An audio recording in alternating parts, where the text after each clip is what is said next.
প্রতিটা মানুষের জীবনে দুইটা বিষয় খুব ভালো মতো অবলোকন করা উচিত। নাম্বার 1 সময়কে বোঝা, নাম্বার 2 সময় থাকতে বোঝা।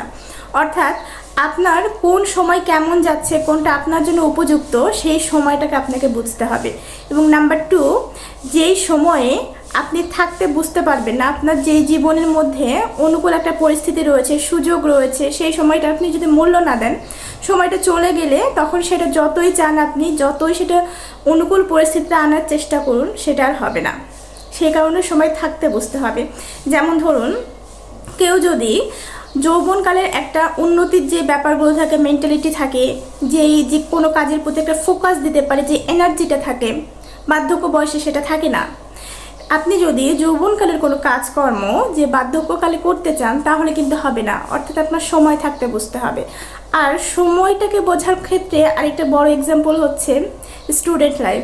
সময় থাকতে এটার কাজ করতে হয়। চাকরি জীবন সময়ের মধ্যে করতে হয়, এগুলো লিমিটেশনের মধ্যে থাকে।